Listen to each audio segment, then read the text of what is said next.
Attention, le contenu de cette vidéo peut heurter la sensibilité des plus jeunes, vous êtes prévenus. N'ayez pas peur de laisser un pouce bleu, d'activer les notifications et de vous abonner si ce n'est pas déjà fait. J'ai croisé les données des disparus avec celles des grottes. Grave erreur.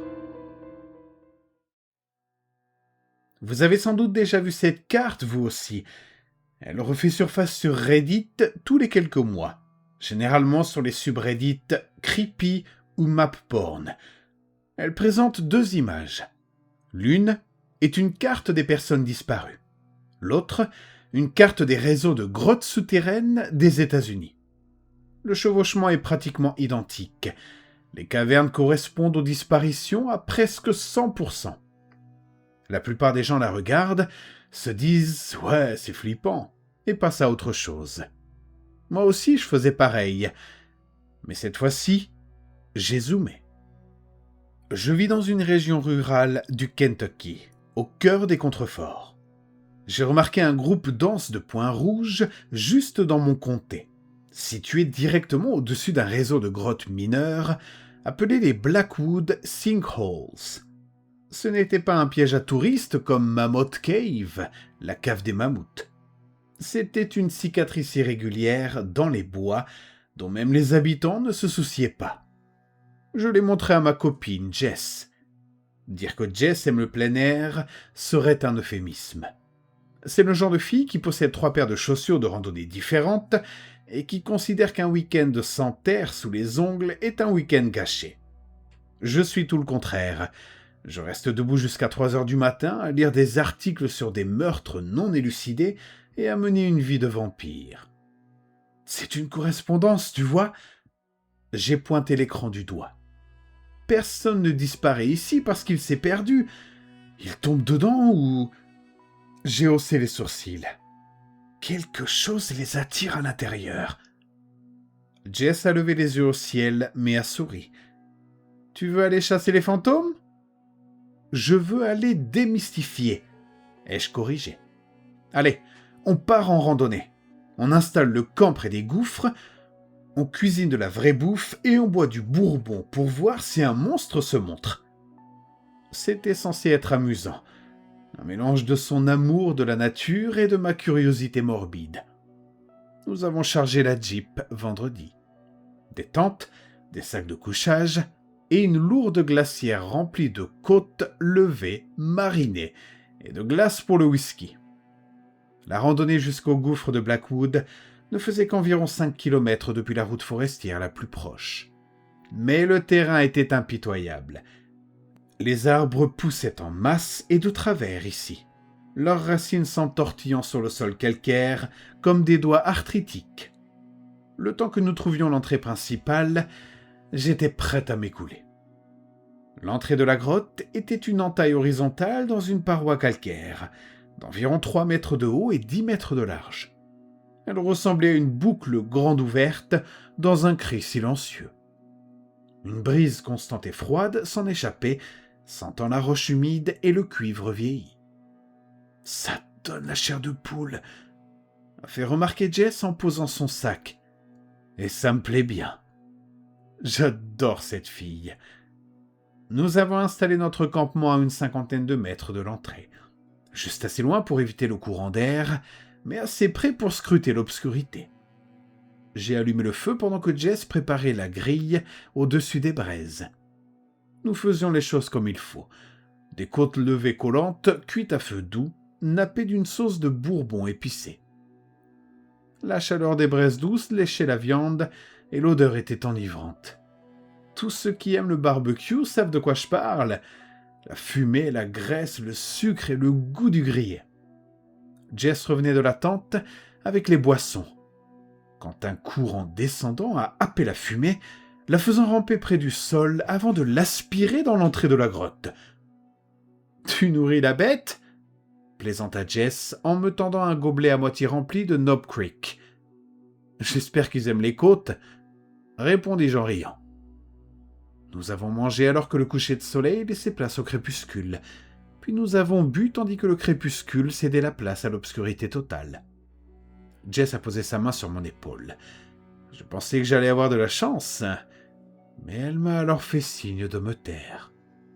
C'est là que j'ai entendu le silence. Toute la journée, il y avait eu une symphonie de grillons, de cigales et de bruissements de feuilles. Mais à présent, le silence était épais, lourd et oppressant. On aurait dit que la forêt retenait son souffle. Puis, la grotte gémit. Au début, on aurait pu confondre le bruit avec du vent. C'était un gémissement trop grave et trop long pour provenir de poumons humains. Puis il devint plus fort et plus proche. Jess murmura d'une voix basse. « Tu as entendu ça ?» Et il me fallut toute ma volonté pour ne pas trembler. Elle braqua sa lampe de poche vers la falaise. Le faisceau transperça l'obscurité, mais l'entrée de la grotte avala la lumière. « C'est probablement un coyote. Merde, même un ours. On ferait mieux de bien emballer la nourriture. » Murmurai-je en retour, plus à moi-même qu'à elle. Mais non, ça ne ressemblait pas à un ours. Ça semblait... Non, c'était différent. Nous nous sommes mis à ranger à la hâte. J'étais en train de jeter les os dans un sac poubelle quand le son a changé. Ce n'était plus un gémissement. C'était un bruit de haut-le-cœur. Une toux humide et saccadée qui résonnait du plus profond de la roche. Puis, une voix. Ou plutôt, quelque chose qui essayait d'être une voix. « Venez !» Peut-être que ce n'était pas du français. Peut-être que mon esprit essayait de trouver un sens là où il n'y en avait pas. Jess laissa tomber le couvercle de la glacière. C'était quoi ça ?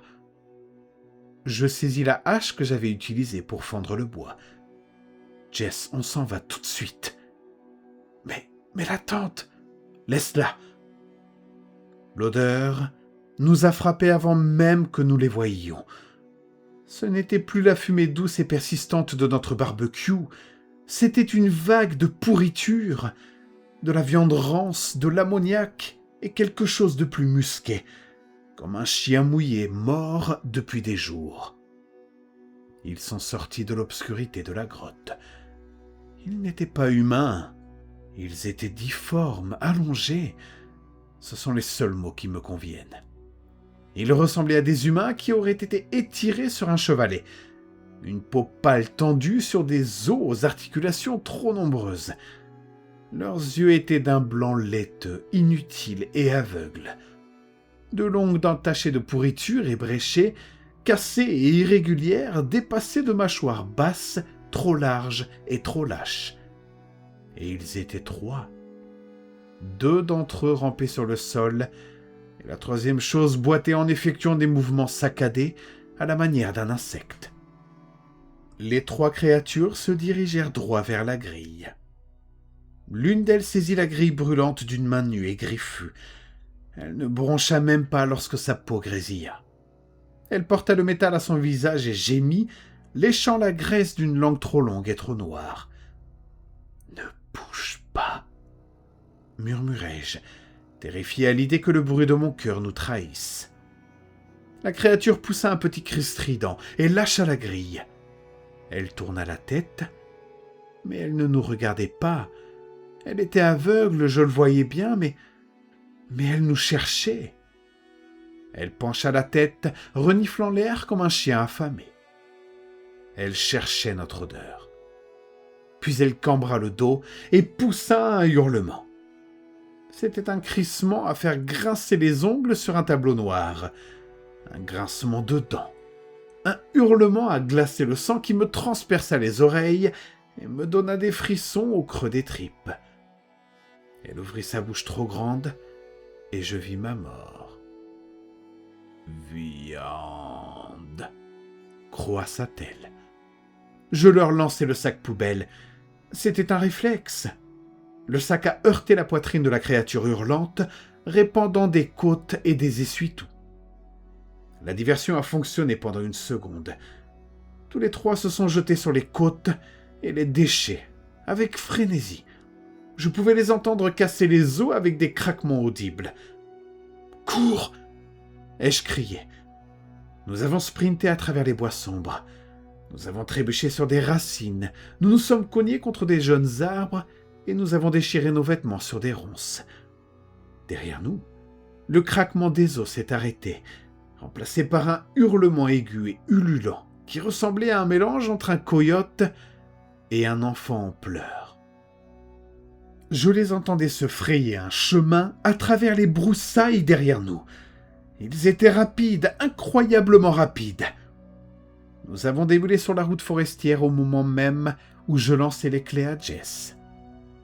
Nous avons plongé dans la Jeep. Jess a verrouillé les portières juste au moment où quelque chose de lourd s'est écrasé contre la vitre arrière. La vitre s'est fissurée en toile d'araignée, mais a tenu bon. Je me suis retourné alors que Jess faisait crisser les pneus, projetant de la terre et du gravier partout. Dans la lueur rouge des feux arrière, je les ai vus. La lisière de la forêt en était remplie. Certains se tenaient au milieu de la route, immobiles, se contentant de regarder. Il y en avait tellement. Nous avons roulé en silence jusqu'à ce que nous rejoignions l'autoroute. Mais nous n'avons pas signalé l'incident. Qui nous aurait cru ? Nous avons dit à nos amis que nous avions eu peur d'un puma. Mais je suis retourné voir la carte aujourd'hui. J'ai regardé ce groupe de points rouges dans mon comté et j'ai regardé la chronologie. La plupart des disparitions ont lieu en été. Le Memorial Day, le 4 juillet, jour de l'indépendance, la fête du travail. Bref, les jours fériés. Des jours fériés où les gens sortent, où les gens allument des feux, où les gens font cuire de la viande.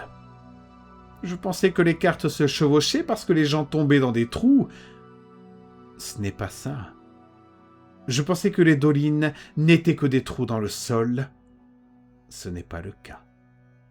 Ce sont des puits d'aération, et quand on joue, qu'on rit et qu'on fait un barbecue, on sonne la cloche du dîner.